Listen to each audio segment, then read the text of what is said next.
mytriptynepal.com. Book your flight tickets online.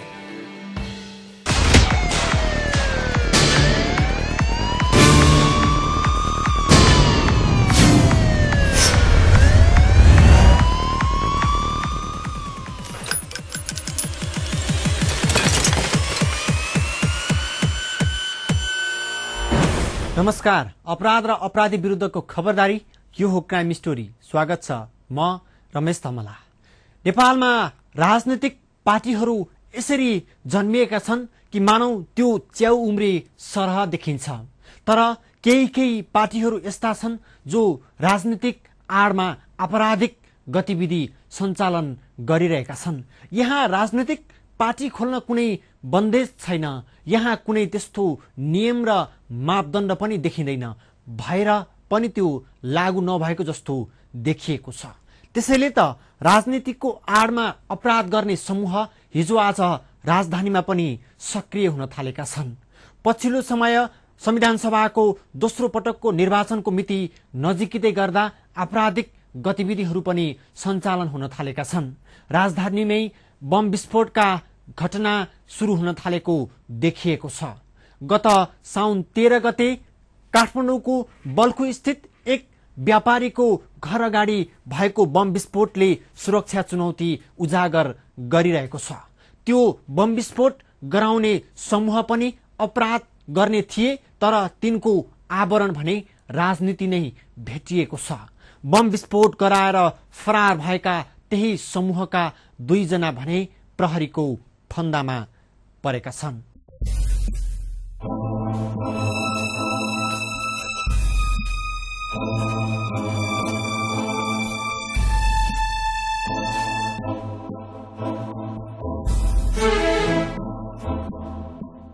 मिति 2070 साल साउन 10 गते काठमाडौँको बल्खु स्थित नवराज भुसालको घरमा एउटा खामबन्दी चिठी आइपुग्यो।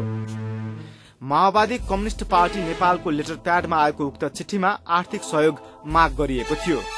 चिठीमा महासचिव केन्द्रीय समिति कमरेड सबुत र अध्यक्ष कमरेड विश्वासको हस्ताक्षर थियो। चिठीले मात्रै पैसा नआएपछि साउन 13 गते बिहान करिब 11:30 बजे नवराज भुसाललाई 9808900670 मोबाइल नम्बरबाट फोन आयो। आफूलाई कल्याण भनी चिनाउने अपरिचित व्यक्तिले आफू माओवादीको मान्छे भएको भन्दै भुसाललाई फोन गरेका थिए। फोनमा उक्त व्यक्तिले पार्टीलाई आर्थिक सहयोग गर्नुपर्ने माग गरिएको थियो। तर रिता अटोमोबाइल्सका म्यानेजर भुसालले आफू पैसा दिन नसक्ने भन्दै फोन काटिदिए। बल्खु स्थित नवराज भुसालको सँग पनि पत्र पनि पठायो, फोनमा पनि पैसा माग्यो, धम्कायो र उसले चाहिँ पैसा दिन्न भनिसके पछाडि चाहिँ उसको घरमा यो गत श्रावण 13 गते बेलुका चाहिँ बम विस्फोटन गरायो र त्यो सँगसँगै चाहिँ हाम्रो अनुसन्धान कार्य सुरु भयो र त्यसमा चाहिँ अनुसन्धानको क्रममा के बुझियो भने अभियुक्तले एउटा नम्बरको प्रयोग गरेर एउटै नम्बर 9808980670 को नम्बरको प्रयोग गरेर सबै अभियुक्तहरूलाई चाहिँ फोन पनि गर्यो। एउटै प्रकृतिले चाहिँ पत्रहरू पनि पठायो र धम्की पनि दियो। त्यसको 2 दिनपछि अर्थात् 13 गते राति करिब 9 बजे सिनामंगलबाट घर आइपुगेका नवराजले घण्टी थिच्न लाग्दा अचानक बम विस्फोट भयो। विस्फोट लगत्तै प्रहरी घटनाको अनुसन्धानमा सक्रिय भयो। अनुसन्धानको क्रममा घटनास्थलमा माओवादी कम्युनिष्ट पार्टीको पर्चा र एउटा पार्टीको झण्डा फेला पर्यो। त्यसैको आधारमा अनुसन्धान गरेको महानगरी अपराध महाशाखाको डीएसपी शिवकुमार श्रेष्ठको टोलीले घटनामा संलग्न रहेको अभियोगमा 2 जनालाई पक्राउ गरेको छ।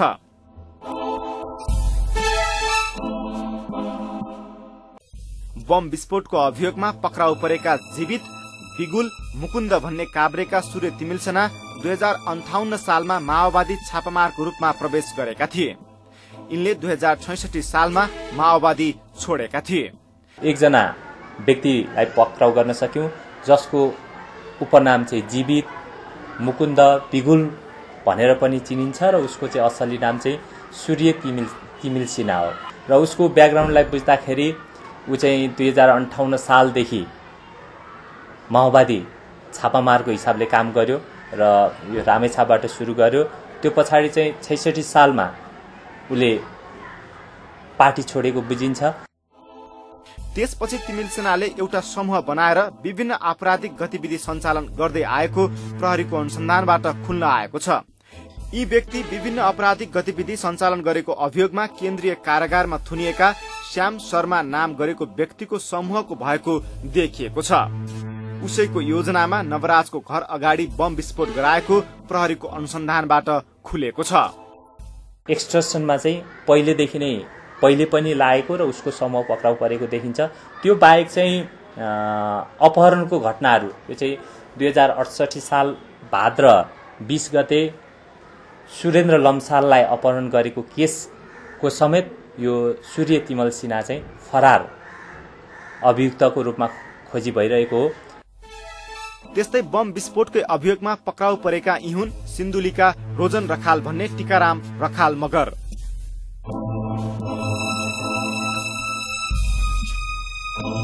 पेसाले चलचित्रकर्मी रहेको बताउने रखालले घटनास्थलमा फेला परेको माओवादी कम्युनिस्ट पार्टीको पर्चा छाप्ने काम गरेका थिए। यिनीहरूको राजनीतिक आवरणमा चन्दा मागेको देखिए पनि यिनीहरूको मुख्य उद्देश्य आपराधिक गतिविधि सञ्चालन गरेर आतंक सिर्जना गर्ने देखिएको प्रहरीको भनाइ छ। मेन यिनीहरूको उद्देश्य भनेको चाहिँ कसरी हुन्छ पैसा असुल्ने, रकम असुल्ने, थर्काउने, धम्की दिने, विभिन्न हिसाबले चाहिँ रकम असुल गर्ने हो यिनीहरूको। र कुनै एउटा पार्टी विशेष भएर यिनीहरूले त्यो काम चाहिँ गरेको छैन। सरकारले तोकेको संविधान सभाको निर्वाचनको मिति नजिकै गर्दा कारागारमा थुनिएको व्यक्तिको योजना अनुसार यस्ता घटना हुनुले राजधानीमा सुरक्षा चुनौती थपिएको छ। घटनामा संलग्न रहेको अभियोगमा 2 जनालाई पक्राउ गरे पनि प्रहरीले यिनीहरूको संगठनलाई निस्तेज पार्न सकेको छैन।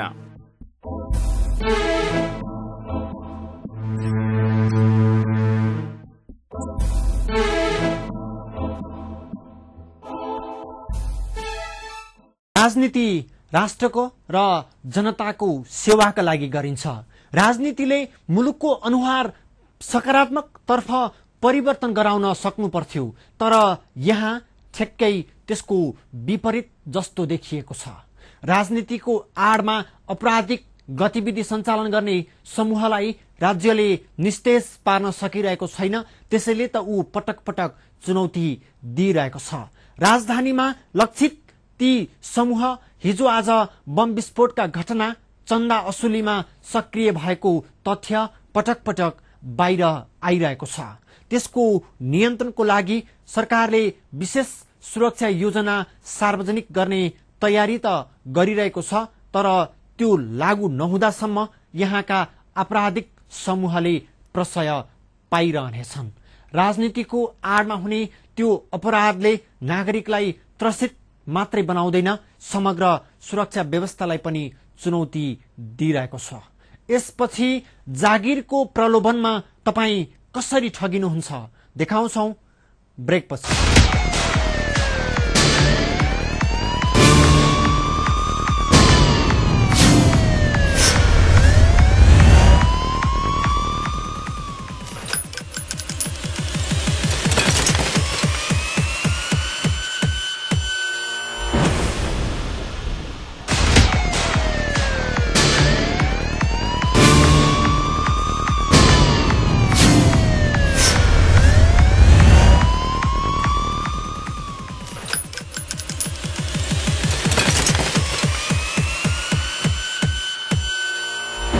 राज्यले नागरिकलाई रोजगारी दिन सकिरहेको छैन।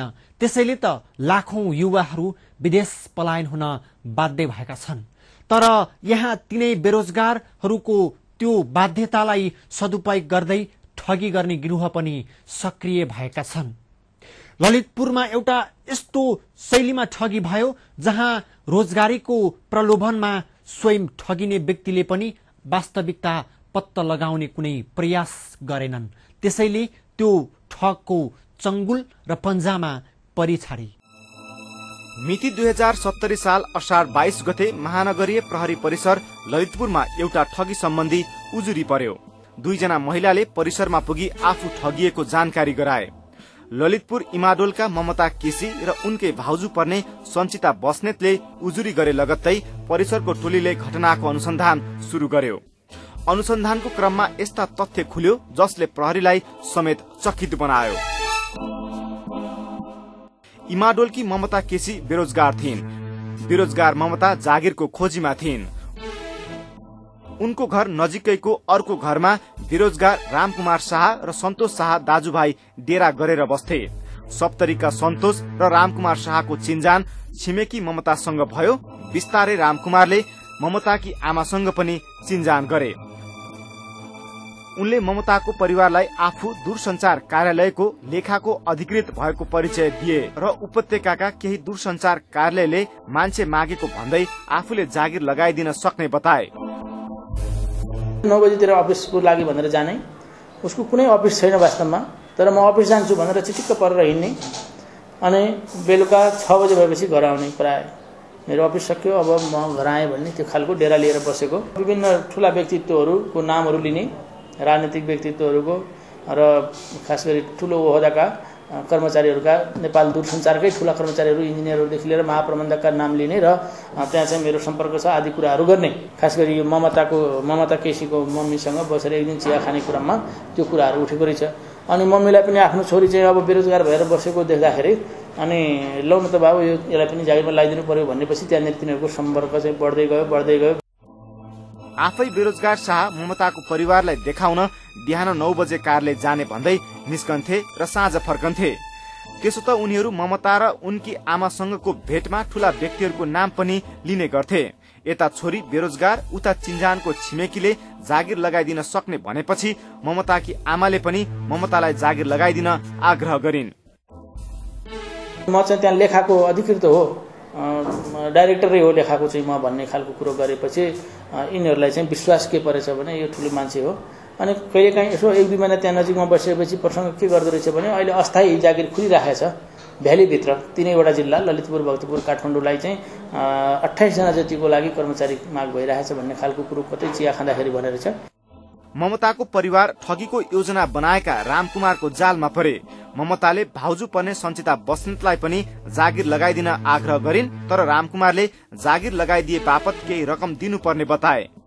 उनले स्थायीको लागि 3 लाख र अस्थायीको लागि 1 लाखको रेट सुनाए। बेरोजगार दुवैजनालाई केही दिनमा काम हुने आश्वासन दिएका ठग रामकुमार शाहलाई उसको रेट अनुसार पैसा बुझाए। पटक पटक कहिलेकाहीँ चाहिँ केन्द्रीय तालिम केन्द्रमा चाहिँ नेपाल दूरसञ्चारको तालिम केन्द्रमा चाहिँ लैजाने, उहाँलाई पनि गेटसम्म राखेर अब मेरो अब थ्याङ्क यू भेरी मच, म चाहिँ अब मेरो ट्रेनिङ छ आज दिनभरि चाहिँ, अब क्लास सकेपछि अनि म आउँछु 6 बजे भेटौँला भन्ने यस्तो गरेर चाहिँ पटक पटक विभिन्न कार्यालयहरूमा लैजाने गरेको र कार्यालयमा पनि 1-2 जना आफ्ना कोही चिनेकालाई पहिल्यै पेनिट्रेट गराएर त्यहाँ राख्ने, विश्वासिलो खालको मान्छे कोही हाकिमलाई पनि भेटेर आउने, त्यो गरेपछि त्यसरी प्रभावमा पारेको देखिन्छ। 3 लाख रुपियाँ सञ्चितासँग र उसलाई चाहिँ थाई नोकरी भयो तिम्रो भन्ने प्रलोभन पारेर र अर्को ममतासँग चाहिँ 1 लाख रुपियाँ अस्थायी हुन्छौ तिमी भनेर। दुईजनासँग 4 लाख लिएका रामकुमार आफ्नो काम सही साबित गर्न बेला बेलामा ममताको स्कुटरमा कार्यालयसम्म छोडिदिन आग्रह गर्थे। उनी कुनै दूरसञ्चार कार्यालय अगाडि ओर्लन्थे। उनको यो चरित्रले पनि ममता र सञ्चिता जागिर पक्का हुनेमा विश्वास थिए। एक दिन उनले ममतालाई विराटनगरको दूरसञ्चार कार्यालयमा काम भएकाले उतै जान भने। यता सञ्चितालाई पनि काठमाडौँको केन्द्रीय कार्यालयमा काम सुरु गर्न पठाए।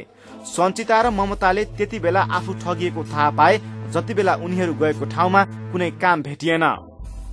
घटनाको अनुसन्धान गरेको प्रहरीले रामकुमारको योजनामा साथ दिने उनका भाइ सन्तोष कुमार शाहलाई पक्राउ गरे पनि मुख्य योजनाकार रामकुमार भने अझै फरार छन्। आज रोजाना भन्छ तर होइन आज होइन भोलिपल्ट भन्छ भनेपछि पटक पटक यसरी चाहिँ शङ्का लागेपछि र विराटनगर गएपछि त्यहाँ कसैले रेस्पोन्स नगरेपछि यिनीहरूलाई ठगिएको थाहा भयो र सञ्चिताको भाइलाई पनि तिमी भट्टे डाँडाको दूरसञ्चारको कार्यालयमा अब तिमी जागिर गर्ने भयो भनेर भाइले चाहिँ भट्टे डाँडा पठाएको अवस्था छ। यो ठग्नेहरूको पनि चाहिँ त्यसमा कमजोरी रहन्छ। कुनै कार्यालय सरकारी कार्यालयमा चाहिँ जागिर खानलाई सरकारी कार्यालयमा सम्पर्क गर्न जानुपर्छ, सूचना हेर्नुपर्छ, त्यहाँ दरखास्त दिनुपर्छ भन्ने कुरा नबुझी मिलोमतोमा लेनदेन गरेर पैसा लिने यो काम लिने काम त त्यसै फ्रड काम भइहाल्यो, तर यो दिनेहरूको पनि ठुलो कमजोरी छ। विभिन्न बहानामा हुने गरेको ठगी मध्येको यो पछिल्लो उदाहरण हो। ठगीका घटनाहरू बढिरहेको भए पनि नागरिक आफै सचेत हुन नसकेको प्रहरीको बुझाइ छ। बिना जानकारी पैसा दिएर जागिरको अपेक्षा गर्नेहरू ठगीको जालमा पर्ने गरेका छन्। रोजगारीको अभावले धेरैलाई पिल्साइरहेको छ, पीडा दिइरहेको छ। रोजगारीको अभावमा थुप्रै व्यक्ति विदेश पलायन भएका छन्। तर यहाँ बेरोजगारीको अनुहारमा कालो मोसो दलेर अर्थात् तिनलाई छक्याएर ठगी गर्ने गिरोह पनि सक्रिय भइरहेका छन्।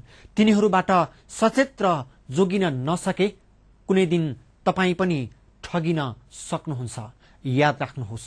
यसपछि तपाईको मोटरसाइकल कसरी हराउँछ देखाउँछौ। ब्रेक।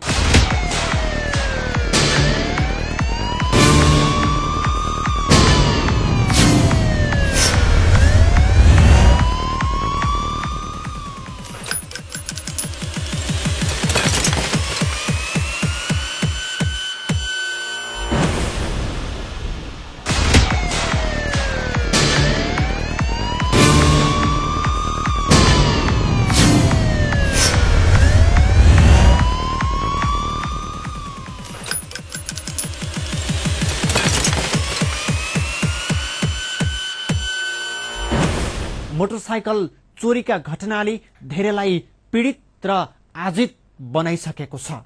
मोटरसाइकल चोरी गर्ने गिरोह नै सक्रिय हुन थालेपछि महानगरीय ट्राफिक महाशाखाले त्यसको लागि सादा पोसाकमा विशेष प्रहरी परिचालन गरिरहेको छ। पार्किङ स्थल, घर अगाडि वा कुनै ठाउँबाट मोटरसाइकल हराउने क्रम बढ्न थालेपछि प्रहरीले यस्तो सतर्कता अपनाएको हो।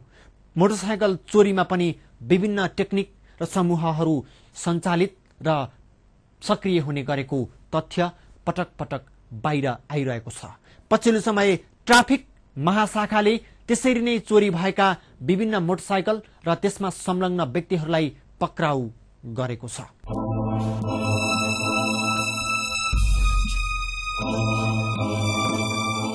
यो बा 27 प 583 नम्बरको मोटरसाइकल, तर यो यसको वास्तविक नम्बर भने होइन। अनि यी हुन् मोटरसाइकल धनी। यो मोटरसाइकल करिब 50 महिना अगाडि हराएको थियो। कमलपोखरीमा कार्यालय भएका यी मोटरसाइकल धनीले साँचो सहित कार्यालय अगाडि पार्किङ गरेका थिए। तर कार्यालयबाट बाहिर आउँदा यिनको मोटरसाइकल गायब भयो।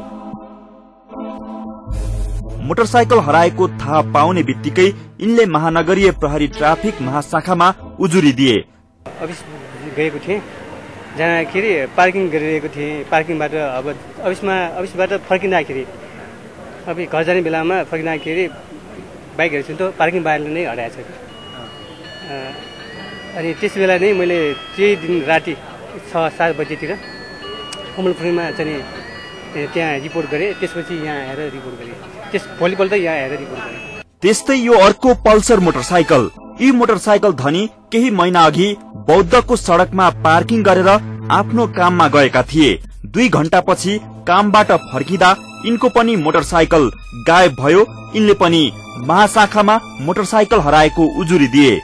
लगातार यसरी मोटरसाइकल हराएको उजुरी आउने क्रम बढ्न थालेपछि ट्राफिक महाशाखाको सादा पोसाकका टोली भने मोटरसाइकल खोजीमा लाग्यो। अन्ततः मोटरसाइकल चोरीमा संलग्न सहित मोटरसाइकल बरामद गर्यो। यसरी विभिन्न कारणबाट राजधानीमा पछिल्लो समय थुप्रैको मोटरसाइकल हराएको उजुरी महाशाखामा परेको थियो। 2069 साउन 1 गतेबाट 2070 साउन 1 गतेसम्म राजधानीबाट करिब 854 वटा मोटरसाइकल हराएको उजुरी महानगरीय ट्राफिक महाशाखामा परेको थियो। त्यसमध्ये 246 वटा मोटरसाइकल बरामद गरी सवारी धनीलाई बुझाइएको छ। अहिलेसम्म 1 वर्षमा हामी कहाँ 854 वटा मोटरसाइकल चाहिँ हराएको उजुरी आछ है। 854 वटा, त्यसमा चाहिँ 248 वटा सवारी साधनहरू पक्राउ गरेर धनीलाई चाहिँ हामीले जिम्मा लगाएका छौं भने भन्सारमा आवश्यक कार्यवाहीको लागि 110 वटा मोटरसाइकल चाहिँ गएको छ। त्यसैगरी अहिले हालै मात्र तपाईको 18 वटा मोटरसाइकल चाहिँ चोरीमा संलग्न भएका व्यक्तिहरू समेत समातिएर 33 जना व्यक्तिहरू समेतलाई हामीले आवश्यक कार्यवाहीको लागि चाहिँ हनुमान ढोकामा पठाएका छन्। यसरी मोटरसाइकल चोरी गर्न विभिन्न समूह सक्रिय हुने गरेका छन्। विशेष गरेर असुरक्षित पार्किङ र मोटरसाइकल धनीको लापरवाहीको कारण पनि मोटरसाइकल हराउने गरेका छन्।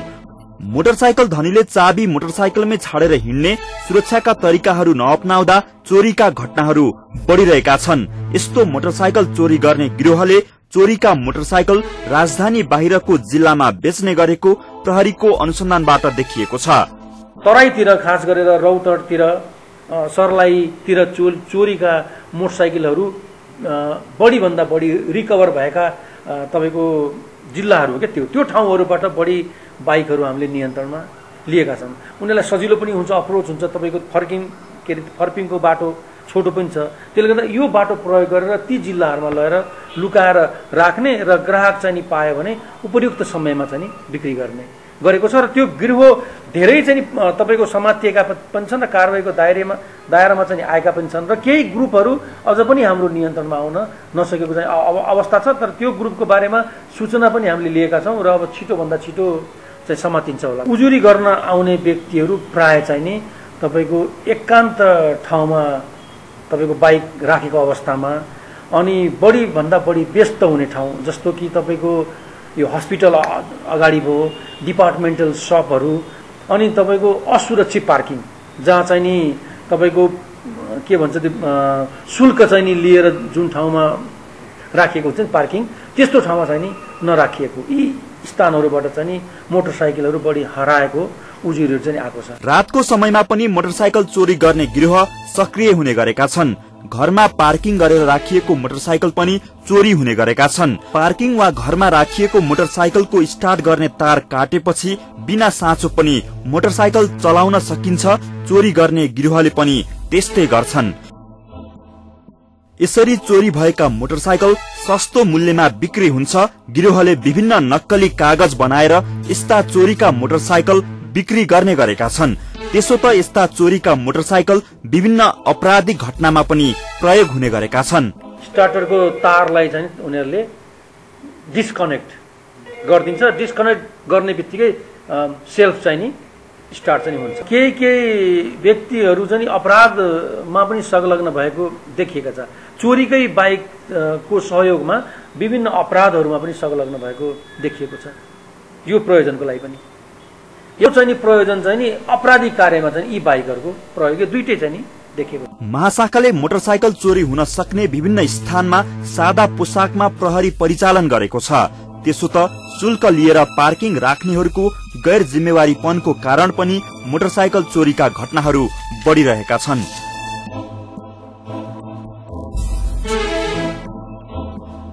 चोरले त यस्तो मौका कुरेर बस्छ कि ऊ कुनै अवसर पाउने बित्तिकै तपाईको मोटरसाइकल गायब गराउन सक्छ।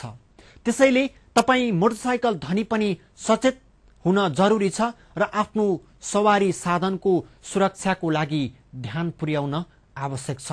नत्र तपाईको पनि कुनै दिन मोटरसाइकल हराउन सक्छ। ख्याल गर्नुहोस्। आजको लागि क्राइम स्टोरी यति नै। अपराध र अपराधी विरुद्धको खबरदारी जारी छ। बिदा दिनुहोस्। नमस्कार।